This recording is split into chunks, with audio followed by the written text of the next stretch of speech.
Part 3 and final of session 86. Let's finish this up talking about the energy web body. Let's find out what this is.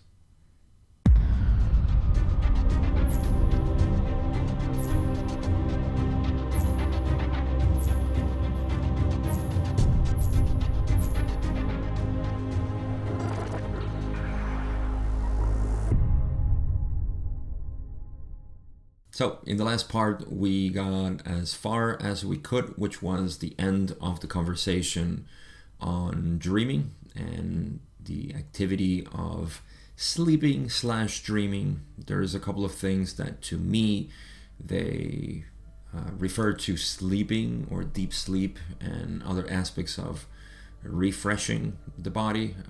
Ross still calls it dreaming, but yeah, just the activity of going to sleep and what happens with the mind then and the body as well. Speaking of the body, that's what we're gonna start talking about here as they pick up the conversation in terms of the body prior to the veil and post veil. So there's not much to say from the last two parts other than we just covered dreaming, and I forget what else. We covered dreaming even in the first part, but the other part of the first, the initial part of the session was, I think there was unconscious mind and other minor things about psychic reading. But okay, we can go into the first question that I have here, new, and I kind of covered this or talked about it, mentioned it, but didn't really cover it because there's not much to cover in the last part. So I'm just going to reread it. Don says in question 16, you mentioned loss of knowledge and control over the body as being a factor that was helpful in the evolutionary process due to veiling. Could you enumerate the important losses of knowledge and control over the body? And Ross says this query contains some portions which would be more helpful answered were some intervening material requested. Don says, I am at a loss to know what to request. Can you, and he chuckles, give me an idea of what area of intervening material I should work on? And Ross says, nope. However, we shall be happy to answer the original query if it is still desired, if you first perceive that there is information lacking. So these are the two questions that I wanted to cover last time, but they pertain to the follow-up conversation, so I just stopped there. In any case, Don wants to know, in essence, what are the functions or the helpful functions of the body losing is its capacity to know itself. So for example, the veil was drawn between conscious mind and unconscious mind. That created also a veil between the body and the functions of the body. So we're not conscious of how we beat our heart, for example, but we do beat our heart. Breathing is the threshold here because we're not aware of breathing, and yet it's breathing us, right? This is why breathing is so important in meditation, because somehow we can take control over this function of the body. And yet if we forget about it, it still happens. So I'm sure a lot of you have become aware of your breathing. That's normal. But yeah, that's what Don wants to know here. What are these functions of the body that are veiled now, that were, how do they work before? We're going to talk about all of this. But as usual, they say, there are portions that you need to ask, I guess, specifically. And so, Don tries to kind of ask, what's the intervening material? Please let me know. And he laughs because he knows already that Ra is going to say nope. And so they say right away no, but they also say that they'll be happy to answer the original question if you kind of ask it in a different way, basically. So let's dive into that. Don says in question 18, perhaps I can question it slightly differently here. I might ask why loss of knowledge and control over the body was helpful. Yeah, why lose knowledge over the body and what's happening in the body? So here Ra says, the knowledge of the potentials of the physical vehicle before the veiling offered the mind, body, spirit a free range of choices with regard to activities and manifestations of the body, but offer little in the way of development of polarity. And I'll talk about that asterisk in a second. They continue to say, when the knowledge of these potentials and functions of the physical vehicle is shrouded from the conscious mind complex, the mind-body-spirit complex is often nearly without knowledge of how to best manifest its being or its beingness. Okay, so where am I? Here we are. So in question 18, there's something that I'll say. There is, don't ask me why I say this, but I like to be thorough. The addition of the raw contact, I'm actually curious to see if this was left. It must have been left in the re-listen version. Let's look it up. So question 18, yes. This is why it is totally recommended from my point of view that you read the raw contact.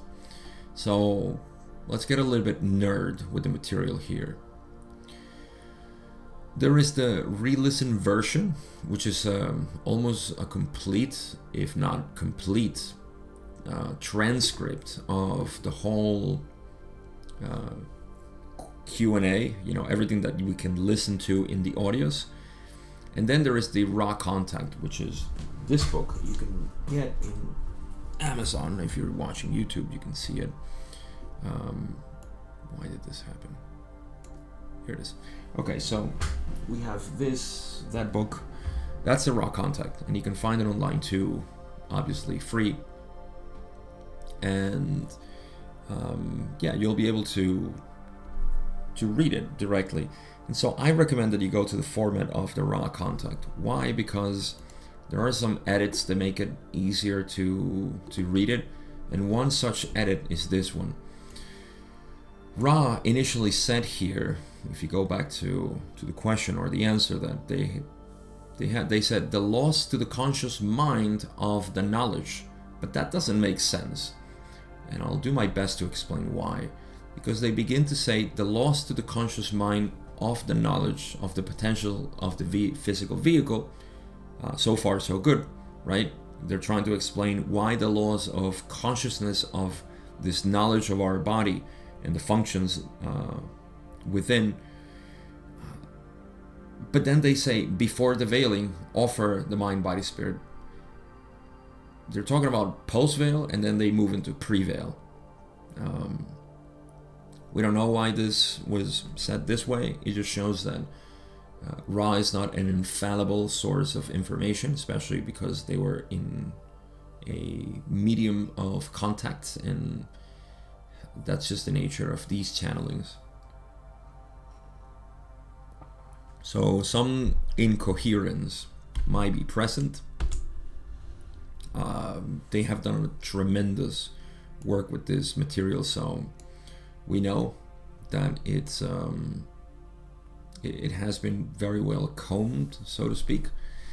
But yeah, in this case, it's nothing big. It's just that they started talking about the loss, because it did happen. They're talking about the loss to the conscious mind of this knowledge.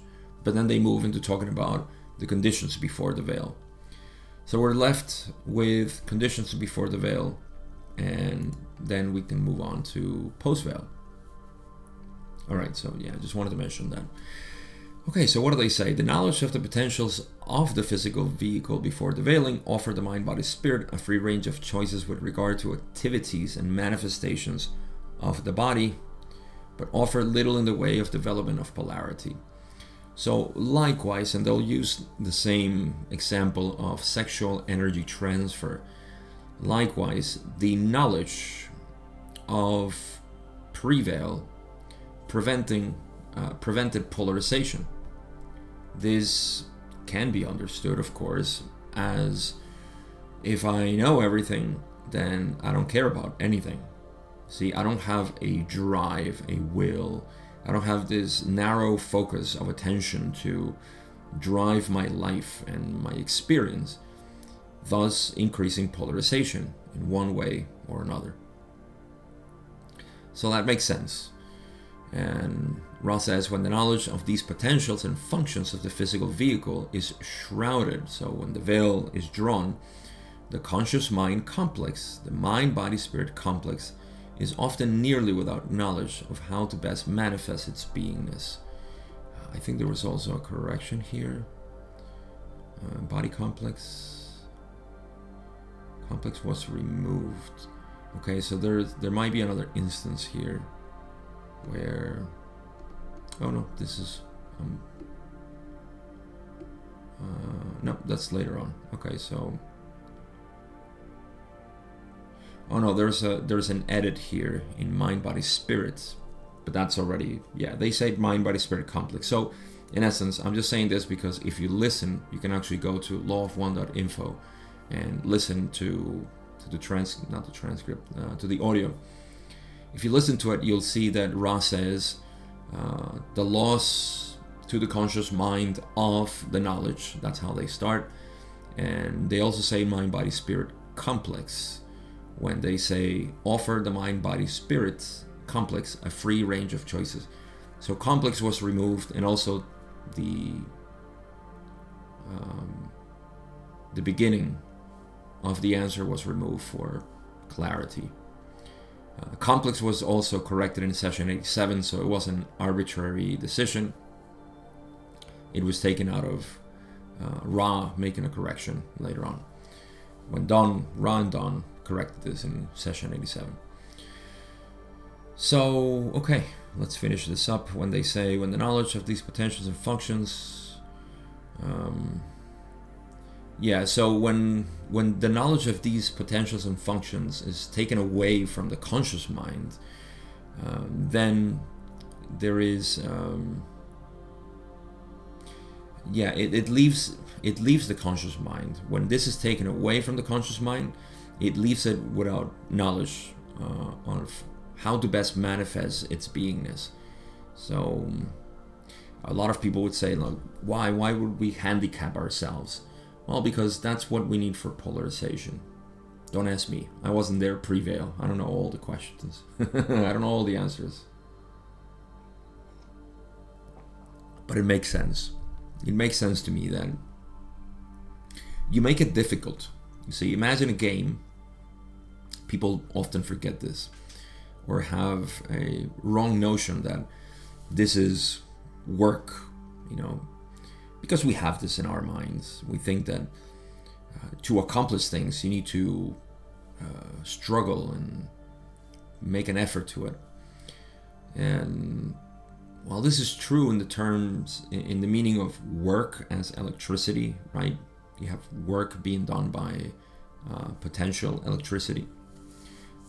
It is untrue to imagination. You see, I said that wrong. It is also the same in imagination. Like, you need to put work to imagine things, but the purpose of imagination is to enjoy your infinite potential of imagining things, right? So that's what consciousness is doing. And for this to be worth it, it needs to be difficult. Because if awareness knows itself, then it's a game that is not worth playing. It's so easy. Just like any other video game. You want a certain amount of resistance. You don't want to be completely out of knowledge of everything. You have to have some knowledge. So imagine you're playing chess, right? And you're playing with somebody who you can easily beat. I mean, they're not even trying. They barely even know how to move the pieces, right? Is it worth it? No, you would lose interest. It would be too easy. On the other hand, if you play somebody who is very good and you are barely able to move the pieces around him or her, then it's not worth it either. You know, it's too difficult. So you want the right amount of resistance, and this is what the veil provided. The right amount of resistance for us to continue on interested in this game of life. That's the whole purpose of it. And so the veil was introduced, and it has been, according to Ra, reshaped and redesigned in certain ways as to deliver what we have now, which is, I think it's a beautiful, I mean, if you look at the nature of mind, and then you look at the nature of consciousness, and then you look at the nature of physical reality, you see, wow, I can't believe this feels so real. And that's what it is. You know, that's why the mystic is so fascinated with whatever's happening. You see, because there's not a shadow of a doubt that this is consciousness. There's nothing real here, and yet it feels so real, and we can have such a vivid experience. This is what befuddles the seeker initially, because it says, no, this is very real. What do you mean this is an illusion? And so some people take it as deceit, an illusion in terms of deceit. It's an illusion in terms of magic. That's what illusion is. It's a magic, you know, it's a magic trick. It's a magic trick of the mind. Beautiful, just beautiful. So we want to go back to that knowledge, and that's what we do in this path with the law of one, non-duality, or simply mystical traditions. Okay. Ra says, to finish this up, however, this state of lack of knowledge offers an opportunity for a desire to grow within the mind complex, as I was explaining. This desire is that which seeks to know the possibilities of the body complex, the ramifications of each possibility, and the eventual biases thusly built have within them a force which can only be generated by such desire or will to know. So there it is. That's the narrowing of focus that I said, and that I was alluding to with the refinement of the veil to give us this perception of reality and this feeling of being a human, being a body, being a mind, and separate from everything else. It just makes it more worth it. It's the ultimate version of the game that we're playing. You see, if you want updates on this game, you're gonna have to contribute to it. So you're gonna have to add to whatever the mind is, the universal mind. Add to it. I know a lot of people are saying, no, this is too hard, this is too difficult. Well, your praise may be heard. I like it, and I think everybody else that penetrates the veil says, yes, I agree, I like it. But again, we all vote. I guess this is a democratic system. So yeah, I don't think I have much to add here. If you reread it, you see that Ra is saying just that. This state of ignorance, you see, Ra doesn't say ignorance, but lack of knowledge is ignorance. You know, that's what we call avidya. You know, it's ignorance. It's not ignorance as being stupid or dumb. It's ignorance in the sense of, oh, I ignored that. I had no knowledge of it. So yeah, this offers an opportunity for a desire to grow within the mind complex. Notice that they don't talk about the body complex. You don't grow in the body complex. You grow in the mind. So the mind needs to be sharpened as a tool to grow. So this desire is that which seeks to know the possibilities of the body complex, of course. It's through the body that we have experiences. So we tend to grow in mind so we can make better use of the body. And because we don't have any knowledge of the body, then we learn more, and we want to know more about the body. We have sciences all around the body. The ramifications of each possibility and the eventual biases thusly built have within them a force which can only be generated by such desire or will to know. So yeah, these biases are are within, and these biases, as they say, have built within them a force which can only be generated by such desire or will to know, or ignorance. So the more we ignore, the more we want to know, and because we are veiled, that knowing has to be directed by will. So it's not just like, oh, I'm just gonna tap into this and then I'm gonna have access to all the knowledge. Non-duality was predicated like this in the late 19th century and early 20th century. Perhaps even now we still have some vestiges of this romanticizing of non-duality in the West, where it was about controlling the mind and controlling your reality and doing all these psychic things. And I don't deny that that's a possibility, of course, because the more you train your mind and the more you're capable to do here in this physical reality. But that's not the point of non-duality. That's just a distraction within it. The point of non-duality is to live from all power, all being. And all being, all power is not trying to manipulate reality, is enjoying reality. So it's a stepping stone, I would guess, for some people. Later on, it needs to be refined into something else, into some sort of service, and detach service, I suppose. But yeah, that's just my take. Let's move on to the next question. Question 19, Don says, perhaps you could give examples of use of the body prior to veiling and after veiling in the same aspect to that, so that we could understand the change in knowledge and control over the body more clearly. Could you do this, please? And funny Ra, they say we could. Can I please make a joke on this? I just love when Ra says he gets a question, or they get a question, and they just simply say yes. I love that. There was Ra is willing to explain metaphysically and as to the extent of their knowledge and capacity to inform through language.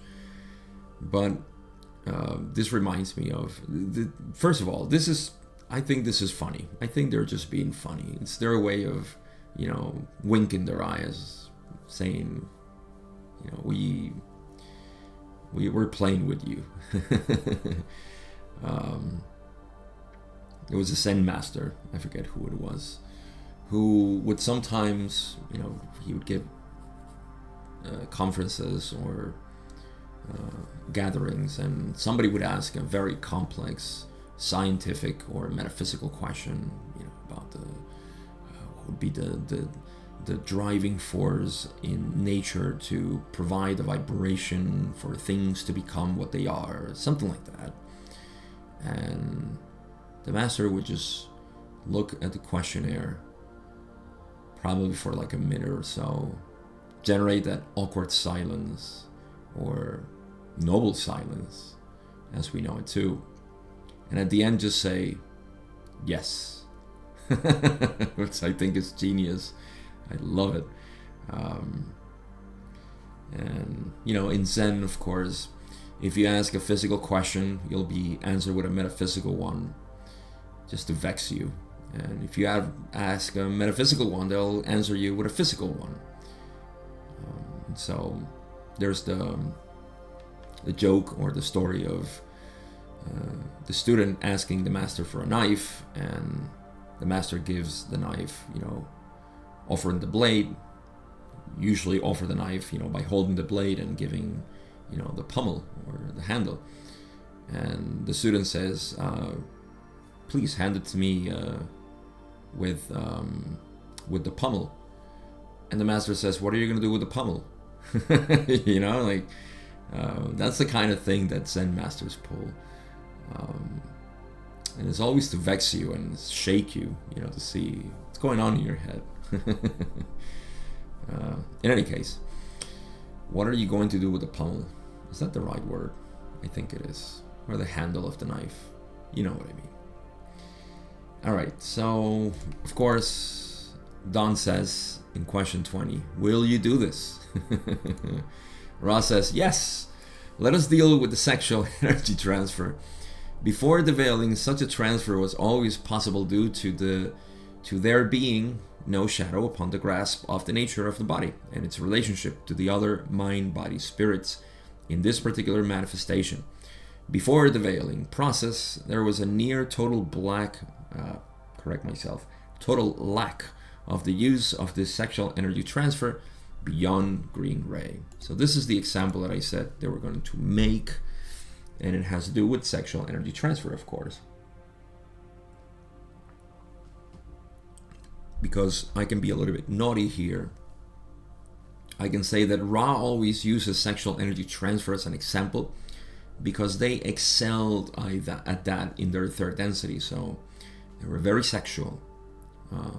Did you know that? They said that in the first 20 sessions or something like that.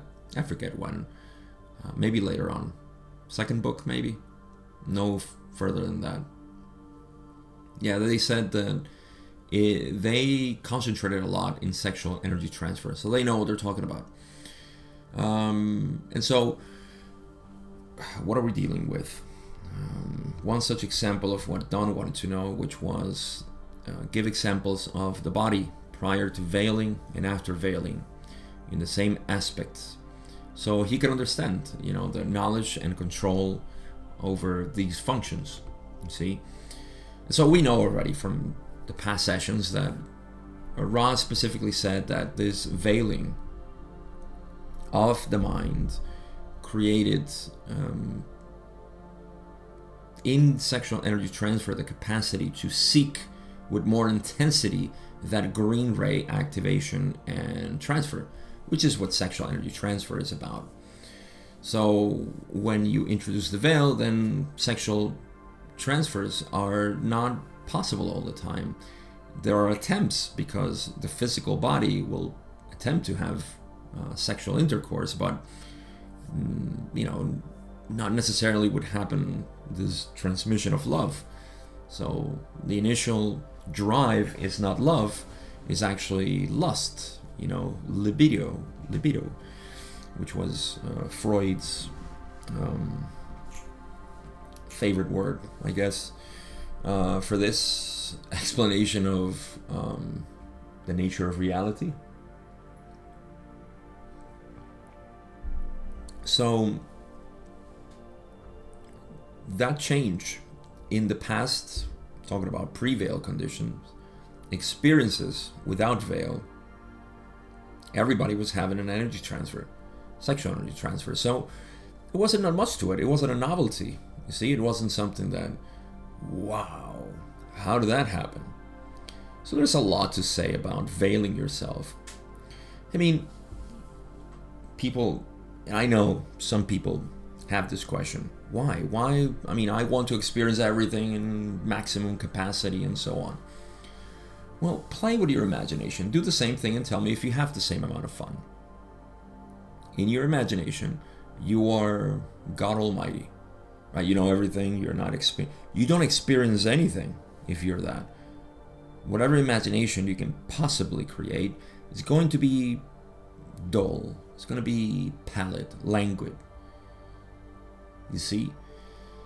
However, if you do get involved in your imagination as a point of ignorance and discovering things and exploring new, this could be fascinating. People write books and novels and they create scripts for movies, and we are fascinated by this because we enter the character that goes through the process of the whole hero's journey is predicated on this. You see, so there is an intensity to this lack of knowledge, to ignorance. And of course, the biggest release is what the Buddha called nirvana, knowing that, this is the game. And so, but that's only one step. Realizing nirvana is just the initial step. That's nothing. The rest comes into getting involved in the game, and that's again, you know that I'm very much influenced by Zen And in Zen, we do the same thing. We go back to reality. We don't get, we don't go into the cave and become completely isolated because, nirvana, stuck here. You get stuck in samsara, then you get stuck in nirvana. How do you get unstuck from both? Well, collapse them. Nirvana and samsara are one. This is it. It's not going to get any better than this. So might as well enjoy it.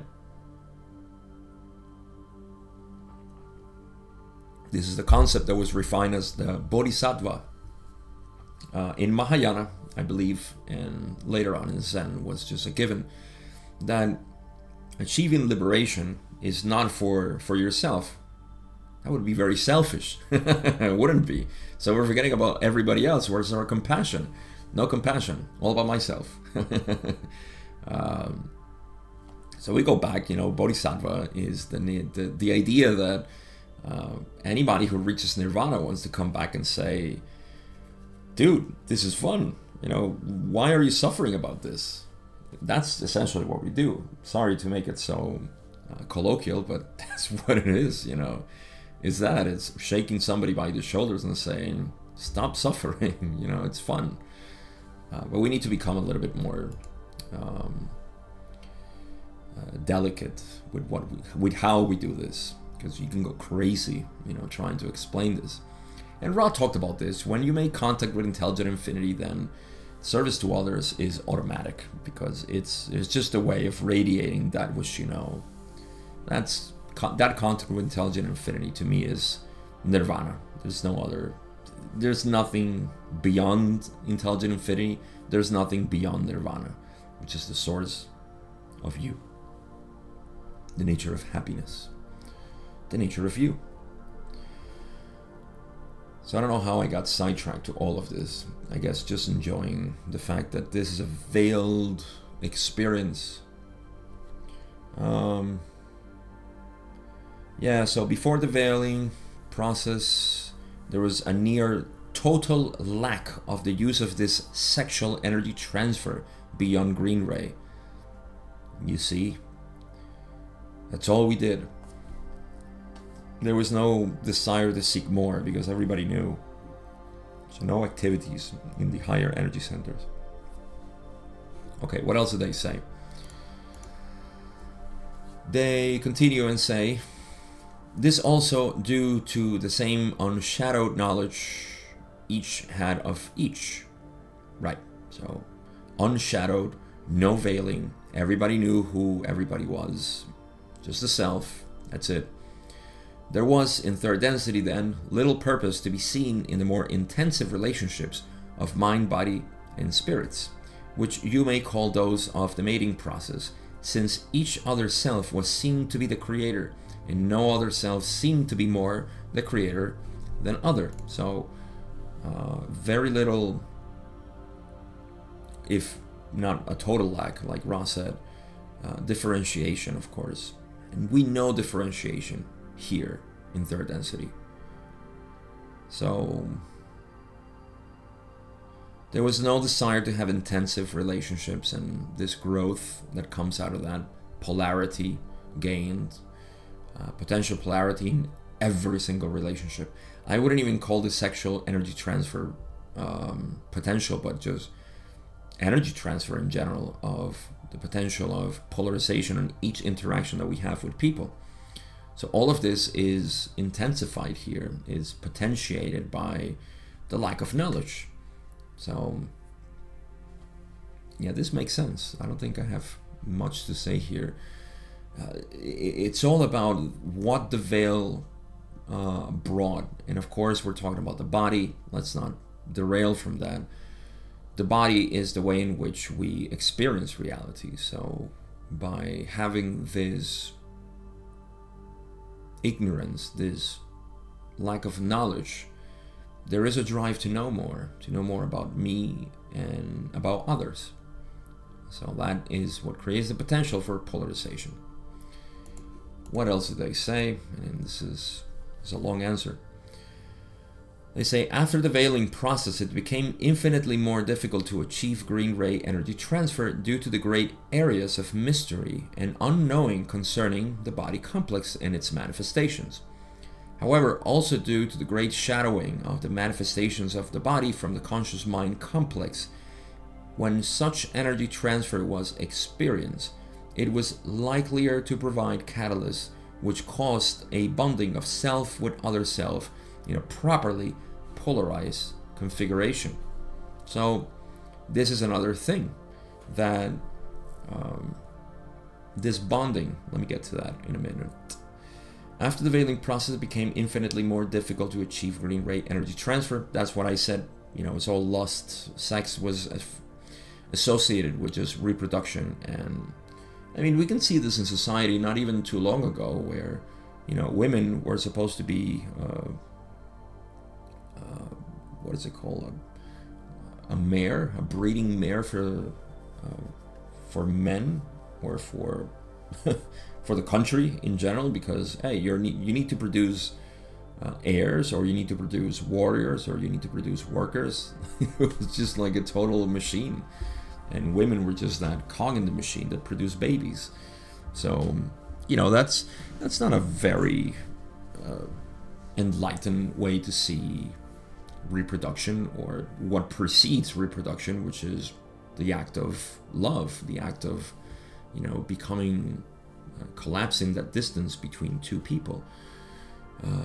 So yeah, this makes sense. I mean, Ra, I think it exaggerates a bit, but maybe not when they say it became infinitely more difficult to achieve green ray energy transfer. So I don't think it's that difficult, not anymore at least, but yeah, I guess at the beginning it was kind of difficult to think that this physical reaction that I have hormonally is meant to produce love, which I don't even know what it is, because I'm still a primitive human. And the biases that we created, which we're still kind of surfing, all those biases are still in the unconscious, collective unconscious. And yeah, the collective consciousness, whatever you want to call it. It's just that great database in which we all derive our behaviors and desires and inclinations and biases. So, okay, also due to the gray shadowing, see, the difference comes here. Once you dedicate yourself to this path, then everything becomes more intensified, you see, different than what it was. So at this point you might be asking, again, why? Why introduce the veil so we could all be lost in lust? Well, because it creates this possibility. You see, it is worth it to go through this ignorance of the body and the mind to eventually reach this point. This is the climax.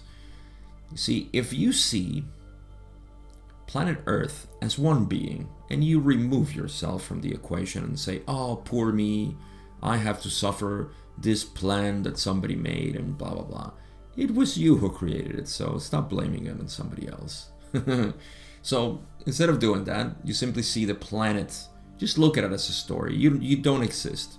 There's just a planet going through these motions, and isn't it beautiful at the end? Inevitably, it blossoms into fourth density or love and understanding. Of course it is. So to me it makes sense. It's worth it. And so one such thing, Ra says, that is when such energy transfer was experienced, it was likelier to provide catalyst which caused basically monogamy, a bonding of self with other self. It doesn't have to mean specifically monogamy, but different than how it was pre-veil, where everybody was just giving sexual energy transfer to everybody. It didn't matter because everybody was the creator, whatever. And then the dark ages, where it was just sex because sex, and reproduction and lust, satisfying that animal need. And now we get to this. This is infinitely more pure and beautiful, I would say, experientially, of course. So it makes sense. I like it. I approve it. Let's keep it. Okay. Ra finishes this answer by saying, from this point, it was far more likely that higher energy transfers would be sought by this mated pair of mind-body-spirit complexes, thus allowing the Creator to know itself with greater beauty, solemnity, and wonder. Intelligent infinity having been reached by this sacramental use of this function of the body, each mind-body-spirit complex of the mated pair gained greatly in polarization and in ability to serve. So let me put it this way. You may say, well, now I have to engage into sexual energy transfers and become enlightened by it. You could. It's not necessary, but you could. And I would say that, once again, this is a pathway. There are potentially infinite pathways to intelligent infinity. But this is one such pathway, and it's very strong. So this, you see, the crucial thing here is making contact with intelligent infinity. That's all there is. Making contact with what is, that which pervades everything. And that was the point. You see, first of all, they say, and I love it. See, I promise I wasn't even aware of this part when they said, allowing the Creator to know itself with greater beauty, solemnity, and wonder. That's what I meant about this climax of, and quite appropriately, not trying to make a pun here, but yeah, the climax of releasing this ignorance of self and knowing that this is, this is just an expression of love, not lust. And to do that is such a different experience, of course. And that's there.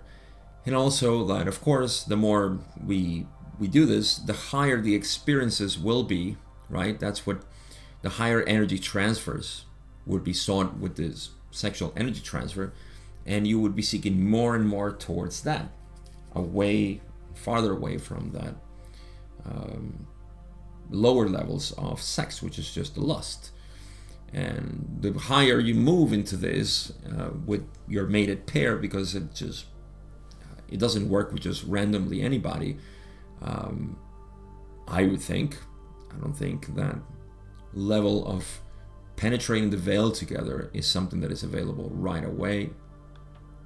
But I want to discard it. I would just say that it makes more sense, as Ross says, that the more this was experienced, and the more it was sought by the mated pair.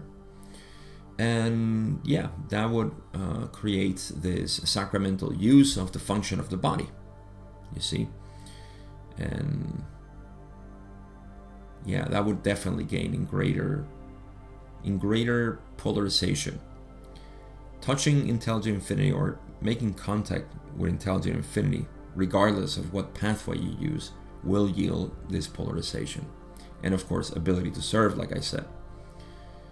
Anybody who makes contact with intelligent infinity automatically desires to serve. All right, let's go to the next question. Question 21, and Don says, did any of the other aspects of loss of knowledge or control over the body approach to any degree in efficiency what you have described? And I think this is the last question we have. Let's see. Ross says, each function of the body complex has some potential after the veiling to provide helpful catalysts. We did choose the example of sexual energy transfer due to its central place in the functionary capabilities of the body complex, made more useful by means of the veiling process.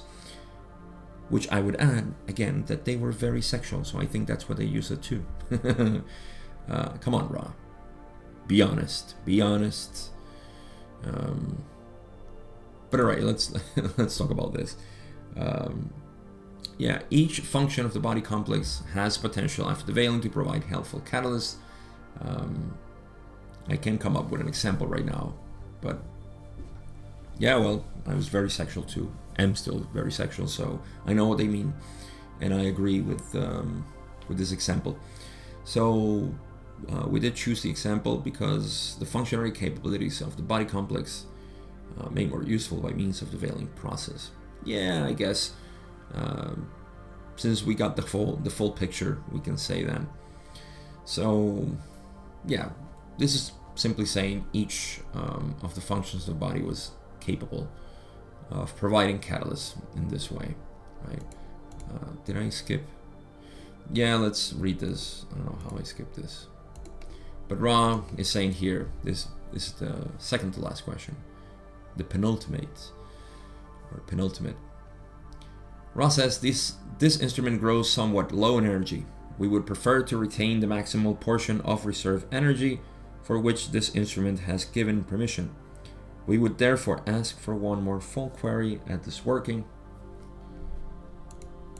So Don is going to say, question 22, to end up this session.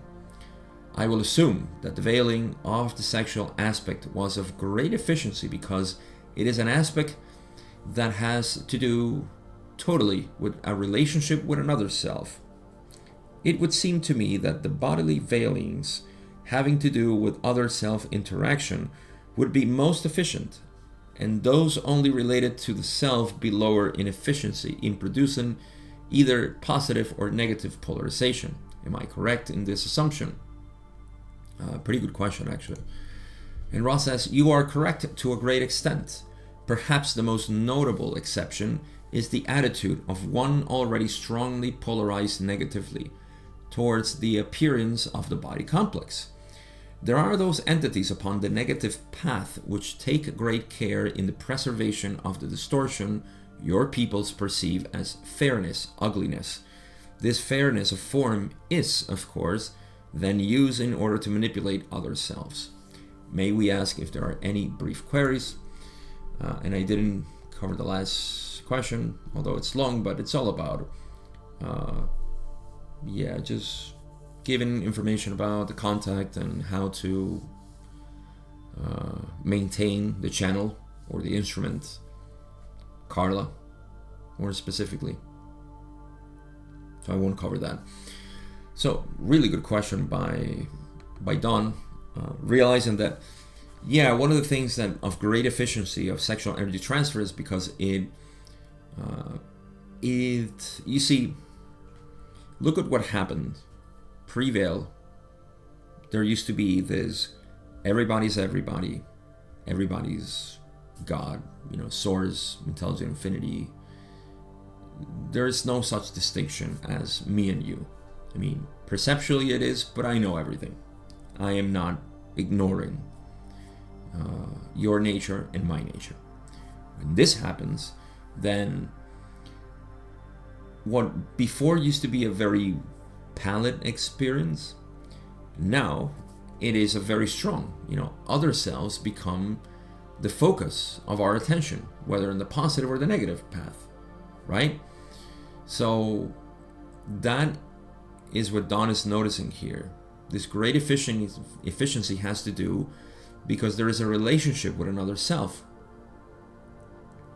And so he notices that the bodily veilings having to do with other self interaction would be most efficient.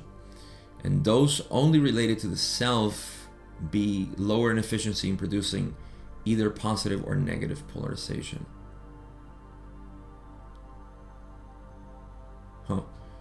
Those related to the self, yes. So only with yourself would be weak, let's say. And so Don is right on the money. Ra says you are correct to a great extent. And they give us a notable exception, which is the negative ones. And the negative ones seemed, I think there was another question where Ra said this, that the negative entities like to manipulate their physical being to be more attractive to whatever it is that I guess is the consensus of how attractive we are. This is such a relief for us who are ugly we did not design a very beautiful body, and so we like to maintain this ugliness for polarization purposes. But yeah, this can be taken with a grain of salt, of course, because if you consider to be yourself attractive, then am I negative because I see myself attractive? I don't know. You see, you may not be as attractive as you think, or you may not be as negative as you think, and yet you are attractive. I don't know. This gets into prejudices that I don't want to talk about because there's nothing to say. It's all very subjective. I have found in my own experience that attractiveness is a very subjective thing. I notice it with all the girls. I know that sounds like a lot, but there have been many women in my life, and they're all so different. I mean, my wife told me after knowing most of them, she said, "Did you have a specific type of woman?" I said, "No, I mean, just as long as they were nice with me, that was it." I never attached a sort of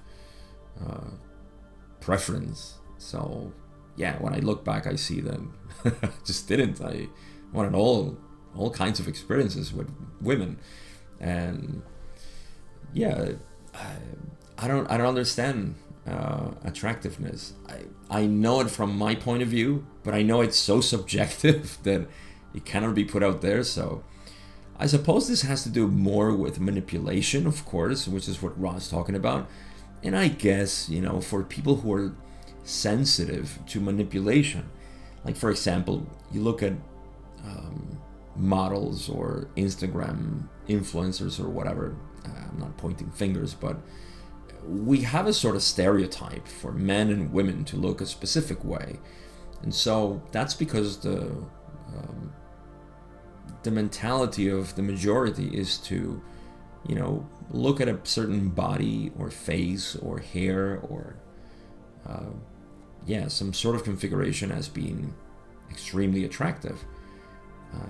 The only thing I would say, that it's naturally physically attractive is, being healthy. And I mean this, I know everything that I say can be put into question, but yeah, being healthy and, having a strong body naturally provides that, to, as a sort of, that's instinctual. So I see that. But I think that has been taken into stereotypes that, this is a healthy body, because it looks like this. And we know how we have failed in this because healthy bodies to be thin, right? Well, no, wrong. What's this called? Anorexia, bulimia. You see what we do? Because that's healthy? No. Being fat is healthy because my grandma used to say, well, we have an obesity epidemic. We have that too. And so being muscular is healthy.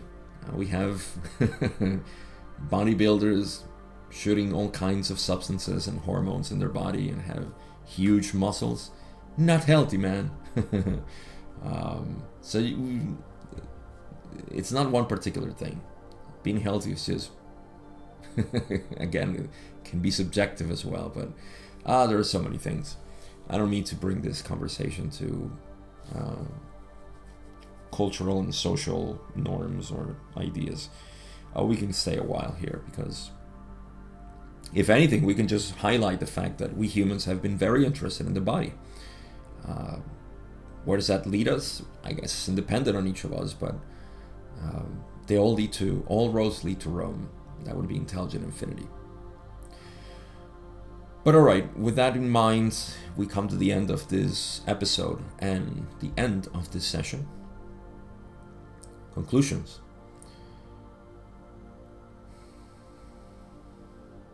So I didn't talk about something that I find extremely useful, which is, if you haven't watched my video on enlightenment through the body, there's a little bit more information there as to how I see this, and it checks with my knowledge of other teachers, is that transcending the body, that doesn't mean realizing you're not the body and wanting to live outside the body, but realizing that you are not the body, the limited body, but actually the body is everything. And you can only experience the body as a localized bundle of feelings and sensations. Exploring this will lead you to enlightenment or contact with intelligent infinity. That is what enlightenment is. Because you will trace it back all the way to the source of the body, which is awareness. And you have to go through the mind first, because the mind is intertwined with the body. They're one and the same, but different perspectives. So the body is how the mind looks on the outside. How's that for an example? And your mind is all there is. Your mind is not dependent on the body. That's why we die. Body physically, the bundle of sensations and perceptions dissolves, and then we're left with everything else. The vast majority of what we are is clouded by this veil, by not knowing our unconscious mind. So I think it's a very useful exercise to explore your body in terms of introspection, to really feel this energy field. That's what this video is called, the energy web field of the body. Explore that, and you would get into such a beautiful place. I won't give you any more expectations as to what you're going to feel, but in fact, this is the first step that I take in the direct path with my the people that I guide in mentorship. We first need to establish this, because from here is where we're going to explore the rest of everything else. We cannot just leave the body as, I'm not the body. I'm this soul or higher self or whatever that doesn't depend on the body. The body is how you look on the outside of your mind. But all right, that's all I got today. Appreciate you listening to session 86 all the way, I hope.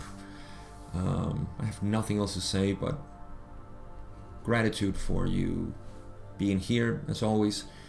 And take good care of yourself, and I'll see you in session 87.